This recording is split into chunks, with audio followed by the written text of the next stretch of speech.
Olá! A Comissão de Viação e Transportes daqui da Câmara promoveu uma audiência pública para discutir os gargalos e entraves burocráticos enfrentados pelo setor portuário brasileiro.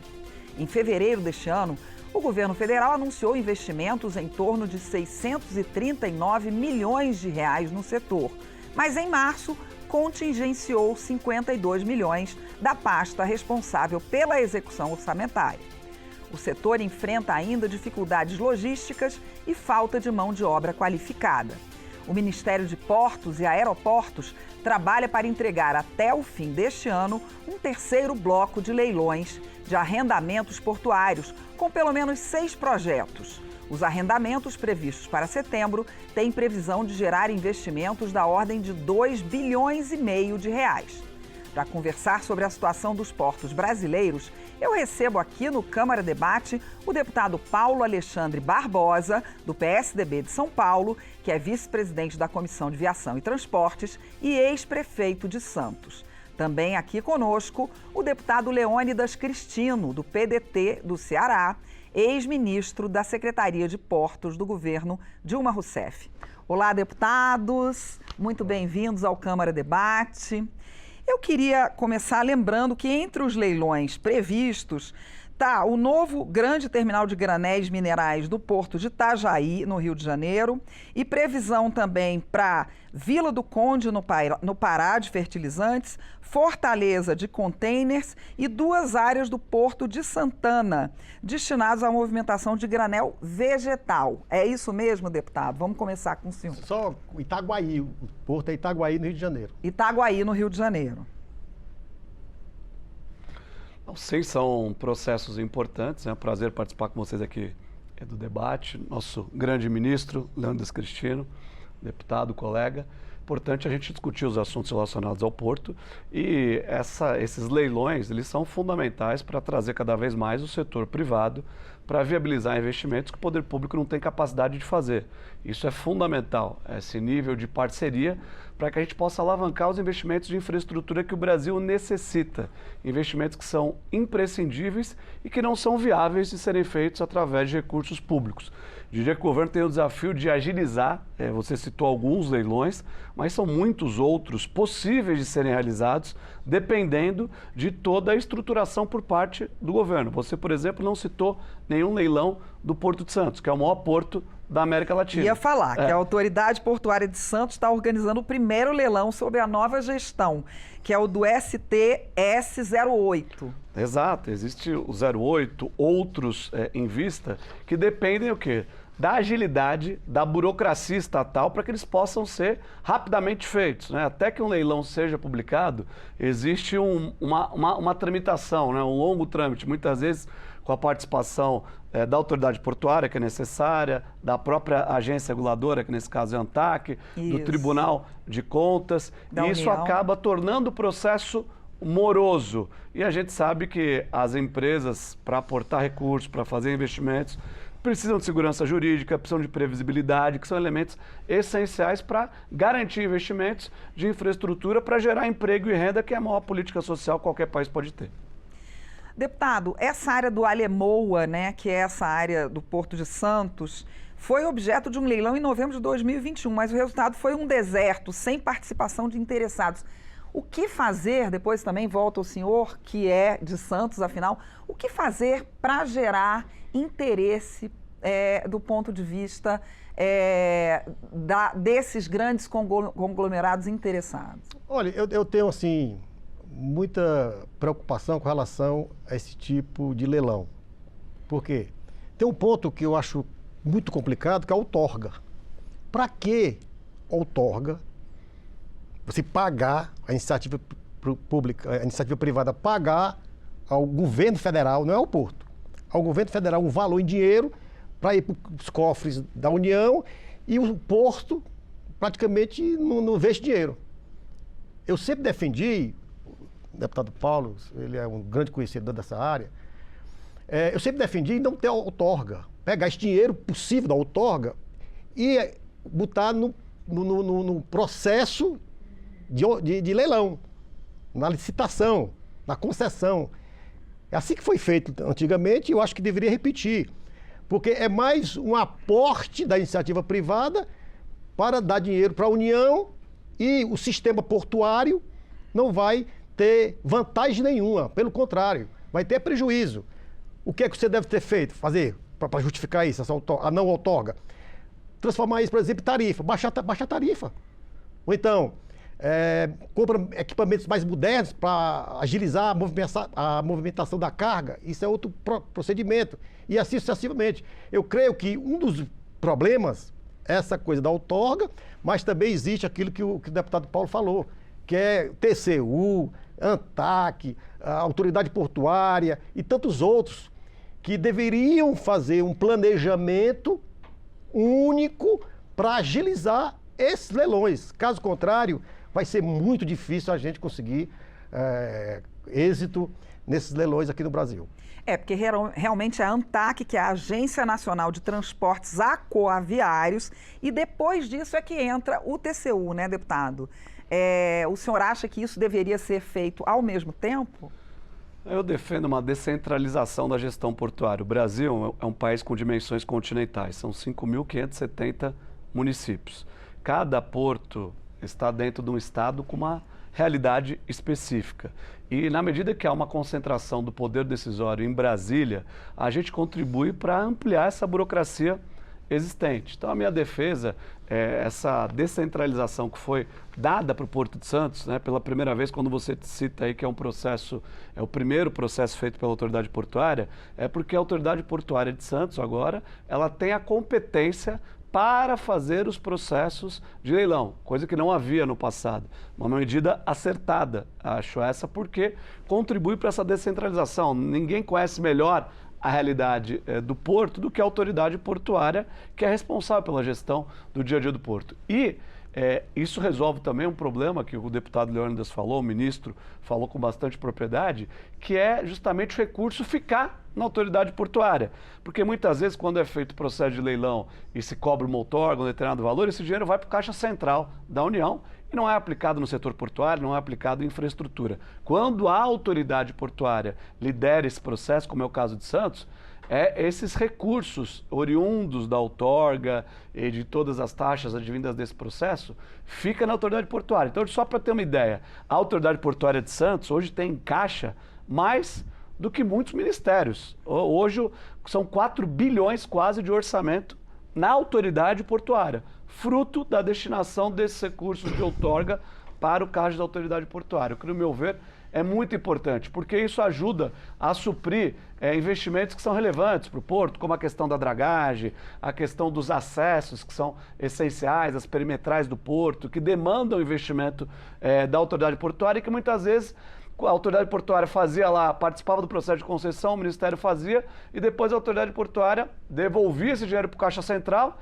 e tinha que voltar para o Ministério com o pires na mão para pedir recursos para fazer investimentos básicos que garantem a competitividade do porto. Então, no meu ponto de vista, é muito importante a descentralização para que a gente tenha mais eficiência e mais resolutividade na gestão.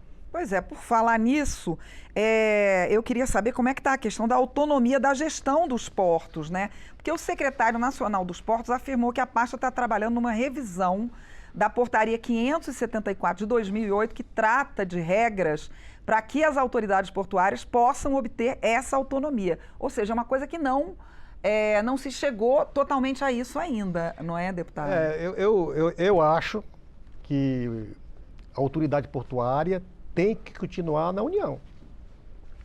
Porque como era antigamente? O senhor tem uma posição diferente. Não, vou chegar onde meu raciocínio mandar.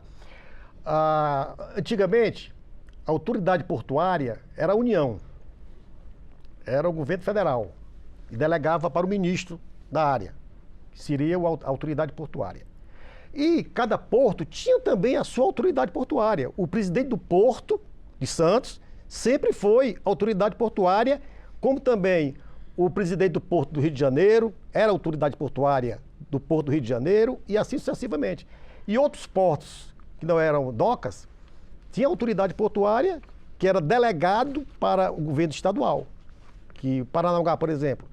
Paranaguá é um porto federal que é delegado para o governo estadual gerir. né? Por isso, é uma equação que eu acho que continua do mesmo jeito. Eu não sabia, Paulo, que a autoridade portuária de Santos poderia fazer o processo de licitação, processo de leilão, o primeiro, de concessão. Realmente é uma novidade para mim. E você está falando em portaria. Portaria estriba isso? Eu tenho dúvida. Por isso foi até bom eu saber disso, para eu fazer essa pesquisa. Mas, enfim, o que nós temos que fazer é que os portos públicos, como é o caso de Santos, como é o caso do Rio de Janeiro, como é o caso de Fortaleza, como é o caso lá da Bahia, enfim, de Natal, esses portos são essenciais para o equilíbrio da economia com relação ao transporte aquaviário. É necessário que esses portos existam, é a minha opinião. Nós temos que modernizar cada vez mais, por exemplo, o Porto de Santos. Eu sempre fui contra vender o Porto de Santos, por exemplo. Sempre fui contra. Como fui contra a venda, né, a concessão, vamos dizer assim, do Porto de Vitória, que foi o primeiro porto a ser concedido no governo passado. De modo que o que nós temos que fazer é fazer um planejamento do sistema portuário nacional. E vou mais além. Nós temos que fazer um planejamento do sistema de transporte do Brasil, porque não existe porto sem rodovia, não existe porto sem ferrovia, não existe porto sem dutovia, não existe porto sem hidrovia. E o que é que nós temos hoje em discussão, deputado Paulo?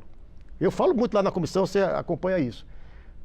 Sem planejamento nós não vamos para canto nenhum. Eu posso ter uma estrutura de um porto maravilhoso, e se a carga não chega lá, o que é que adianta? Se eu não tenho para condições de exportar essa carga, ou então importar esta carga de outros países, quer dizer, é uma coisa muito sofisticada. E se é sofisticada, nós temos que planejar com todo cuidado, fazer bons projetos, fazer boas licitações, mas acima de tudo, a gente ter a convicção de que só através de uma agregação, né, com a união desses modais, intermodalidade, tem que ser feita, caso contrário, nós não vamos para canto nenhum, na minha opinião. Realmente a falta de ferrovias num país continental é um problema grave, né, deputado? Em relação a portos também, falando das cargas dos portos, né? Com certeza. A integração entre os modais ela é importante, essencial e imprescindível para garantir uma logística eficiente no Brasil. E por isso, o fortalecimento do poder local, eu sou um municipalista por natureza, eu defendo muito que os municípios possam participar. Pegando como exemplo o Porto de Santos, que é o maior da América Latina, nós temos o Porto de Santos, embora leve o nome da cidade de Santos, ele está presente na cidade do Guarujá, na cidade de Cubatão e na cidade de Santos. Os municípios sofrem o impacto da atividade portuária. Evidentemente que tem o bônus, mas também tem o ônus da atividade portuária. E assim é no Brasil inteiro. As rodovias que dão acesso ao Porto de Santos, tem Manchete Imigrantes, estão sob concessão do governo do Estado. Estadão. O porto está no território urbano dos municípios. Qual o sentido dos municípios do Estado não participarem da gestão do porto? Nenhum. Eu defendo uma gestão, obviamente, que a União possa ter o seu papel preponderante na questão portuária, porque o porto é responsável, no caso de Santos, por 1/3 do PIB brasileiro, passa pelo Porto de Santos, e é uma importância fundamental na integração de modais, mas o Estado e os municípios têm que participar. Nós tínhamos no passado os Conselhos de Autoridade Portuária, os CAPs, que tinham poder resolutivo, composto pelos municípios, pelos estados, pela União, também pelo setor privado, que tinha poder deliberativo, caráter decisório. Hoje, não mais. Hoje tem apenas um papel figurativo, sem poder algum de decisão. E na minha visão, quanto mais centralizadas são as decisões, mais burocracia a gente enfrenta, mais lentidão na máquina, mais respostas demoradas e menos eficiência, que é o nosso grande desafio para garantir um país mais competitivo, que possa importar, exportar com agilidade, que possa aumentar a sua infraestrutura, que é tudo que nós precisamos, né? Esses gargalos existentes de infraestrutura no Brasil. Entra ano, sai ano, nós temos os mesmos gargalos, as mesmas dificuldades, e é fundamental que a gente tenha uma prioridade para o setor portuário, para essa área de infraestrutura, não só no discurso, mas na prática, com recursos. E nós sabemos que os recursos públicos são insuficientes para viabilizar os investimentos que são necessários. Por isso, eu defendo sim que o privado possa participar, e para participar, quando você citou aí leilões que foram desertos, por exemplo, isso chama-se falta de atratividade, falta de competência do governo em estruturar processos adequados, porque interesse tem muito, basta que tenha atratividade. E essa é a missão do governo quando estrutura projetos de leilão, PPP, quaisquer que sejam, para trazer o setor privado e realizar investimentos que, eu repito, o governo não tem capacidade, não tem orçamento, não tem condição de fazer. Se nós formos aguardar o governo realizar os investimentos que a infraestrutura do Brasil precisa, nós vamos continuar sofrendo com os atrasos que a gente vive hoje em dia. E, deputado, existem problemas assim de engenharia que são interessantes, é interessante o público entender isso. Há navios que não estão conseguindo entrar com todo o seu, ou sair com toda a carga que encheria um navio de carga, porque não há, por exemplo, profundidade suficiente para que esses navios caibam ali?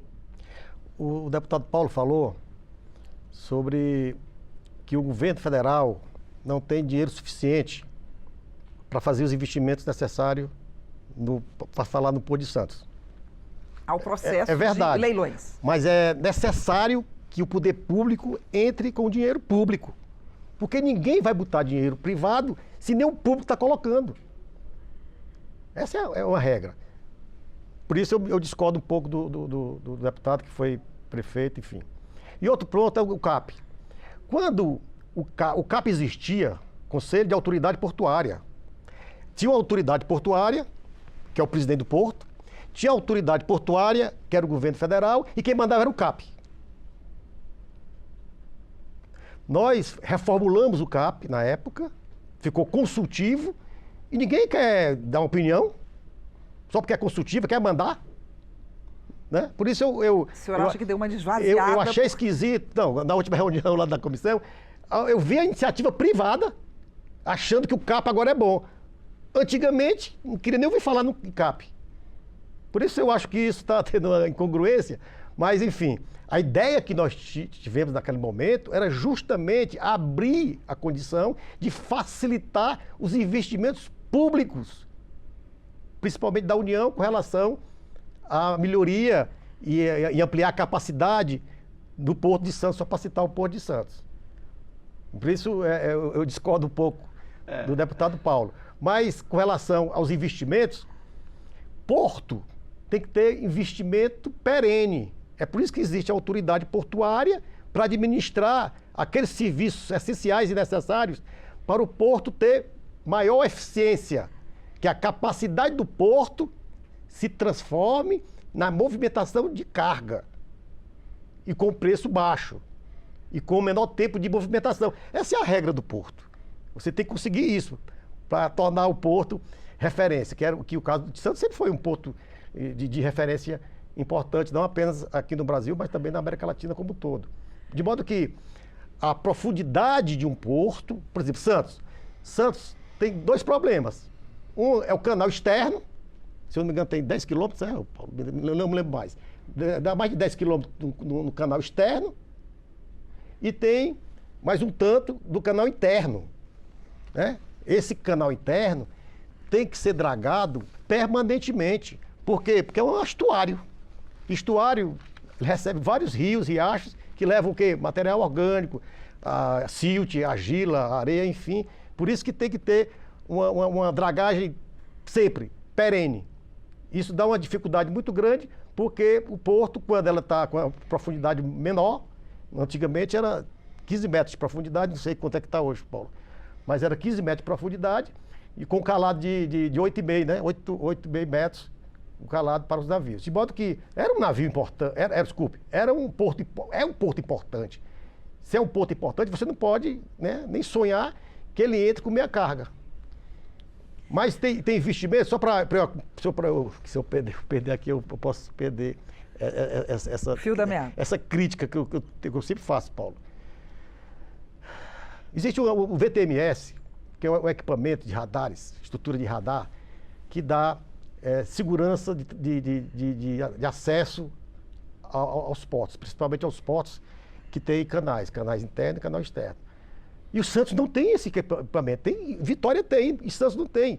E estava escrito na Lei 12.815, que nós aprovamos em outubro de 2013, que era determinante você começar por Santos a instalar o VTMS, essa estrutura, para facilitar o fluxo, né, de navios. Né, Explica obviamente, um pouquinho melhor o que é isso para o público em geral entender. São os radares que controlam o tráfego dessas embarcações. Como eu falei em off com você, Santos, quando tinha aquele navio que estava lá do lado de Guarujá, encalhado lá, afundou, e nós tiramos ele, ela tinha uma largura de 220 metros e só podia circular 150 metros. Ou seja, só podia entrar um navio e sair outro. Né? Agora não, você pode ir e sair ao mesmo tempo, mas desde que você tenha um controle também importante, que é o VTMS. Controlar para não ter batida, para não ter acidente. Como se fosse um controle aéreo. Exato, só e tal. que Tem também meteorológico, tem toda uma estrutura moderna que todo mundo usa. E é essencial que esse equipamento seja instalado para dar esse fluxo, dar tranquilidade desse fluxo, da segurança desse fluxo de navios entrando no canal interno e também no canal externo. Por isso, eu acho que esses investimentos de dragagem, do VTMS, né, do porto 24 horas, né, do porto sem papel, na junção de todos os anuentes, que eles chamam de Conaportos, que nós vamos visitar, né, eu vou entrar amanhã com requerimento para que a gente vá em Santos visitar o Conaportos, que é a junção de todos os anuentes. Os anuentes não conversam com o outro, não conversavam. E nós criamos, na época, essa lei 12.815, o Conaportos, que é juntar toda essa comissão de autoridades nos portos brasileiros. Da Anvisa, Polícia Federal, me ajuda aí, enfim, Receita Federal, enfim, o Ministério da Agricultura, enfim.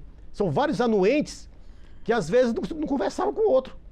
Aí, cada um carimbava aqui, ficou lá confusão, isso pelo visto, acabou. E ponto 24 horas, que nós introduzimos também naquele momento, que tinha 100 documentos para um porto atracar. Hoje, se eu não me engano, são 6, 7 documentos só. De modo que esses investimentos serviram para dar mais dinamismo à movimentação da carga. Quer dizer, nós estamos movimentando mais carga com menor tempo e com a tarifa mais baixa. Essa é a regra de um porto que quer se estabelecer no mercado nacional e internacional. A gente já está chegando ao fim, eu queria... Falei demais. Eu preciso das suas considerações finais em 30 segundos e depois o deputado faz as dele. Então, só para destacar aqui, o que eu defendo, logicamente, é o investimento do setor privado junto com o setor público, né? O setor público tem limitações de investimento e é importante que seja um indutor do investimento, mas não tem a mesma capacidade do privado. Você acabou de citar matérias que anunciam corte no orçamento, nós temos um déficit orçamentário da União expressivo, dificuldade de recursos para todas as áreas, e é importante a gente atrair o dinheiro do setor privado para alavancar os investimentos que o Brasil precisa. Em relação à gestão portuária, o que eu defendo é que nós tenhamos uma administração compartilhada. Eu não vejo sentido em a gente ter uma administração exclusiva do Poder Central aqui em Brasília, através do Ministério, sendo que os estados, sendo que os municípios têm um papel preponderante e importante na gestão portuária. Então a minha defesa é por uma gestão compartilhada, descentralizada, até porque no mundo inteiro, onde nós temos portos mais eficientes, funcionam exatamente dessa forma, com uma gestão descentralizada para alcançar mais eficiência e competitividade. Sempre é importante a gente fazer esse debate na Comissão de Viação e Transporte. Os portos brasileiros são fundamentais para alavancar investimentos, para que nós possamos melhorar a nossa infraestrutura, para que nós possamos exportar a produção nacional, ter portos estruturados. Esse trabalho aqui na Comissão, o trabalho aqui no Congresso é fundamental para a gente ter a questão portuária, de fato, como prioridade, por isso é um prazer participar aqui do debate com o ministro, com você, podendo falar de assuntos importantes de todos os portos, especialmente do Porto de Santos, que é o maior porto do Hemisfério Sul. Muito obrigada, deputado. Eu que agradeço. Deputado Leônidas. Nós falamos muito no Porto de Santos, em homenagem ao Paulo. Mas vamos voltar para falar de outros depois Não, disso. claro. Mas eu vou falar sistemicamente, porque é o meu jeito de falar mesmo com relação a esses modais do Brasil. Se você não olhar sistemicamente, vai ficar penso. A matriz de transporte do Brasil repensa. E se você pensar desse mesmo modelo, vai piorar mais ainda. E não é esse o desejo nosso. Não é o desejo do Paulo, não é o meu desejo, não é de ninguém. Por isso nós temos que fazer um planejamento, um plano de ataque, no bom sentido, para melhorar todos os modais. Os portos do Brasil melhoraram bem nos últimos tempos. Quando nós introduzimos o terminal de uso privado, que antigamente era terminal de uso privativo, o empresário só movimentava carga própria e nós abrimos, né, Paulo? Isso melhorou muito, principalmente na região do Sudeste, mas também na região Norte e Nordeste também tivemos avanço nessa situação. E é isso que a gente abriu. Essa condição de você construir seu porto, hoje está aberto. Autorização. Muito mais fácil do que você fazer uma concessão dentro de um porto público. Por que eles querem fazer uma concessão dentro do porto público? Porque o porto está feito. Ora, é assim, a coisa não é também uma iniciativa privada, bota o dinheiro deles, eles, né, empresários, botam os recursos deles, mas com uma condição de ter um retorno, que é natural. Fazer um terminal em Itaguaí, que é um porto importante, que você muito falou importante. Aí no Rio de Janeiro, é um porto de águas profundas. A turma vai lá para lá mesmo. Por quê? Porque está pronto, tudo bonitinho. Não precisa drenar, não precisa dragagem, não precisa drenagem. E assim que funciona. Por isso, temos que olhar sistemicamente. Se a gente fizer isso, conseguir fazer isso com planejamento, nós vamos ter uma estrutura de transporte necessária para o Brasil se estabelecer no mercado internacional. Muito obrigada aos senhores. Eu conversei com os deputados Paulo Alexandre Barbosa, do PSDB de São Paulo, e Leônidas Cristino, do PDT do Ceará, sobre a situação dos portos no Brasil e as perspectivas de novos leilões para ampliar o setor. Eu sou Mariana Monteiro e você pode rever ou compartilhar esta edição do Câmara Debate, que está no YouTube da Câmara. Até a próxima!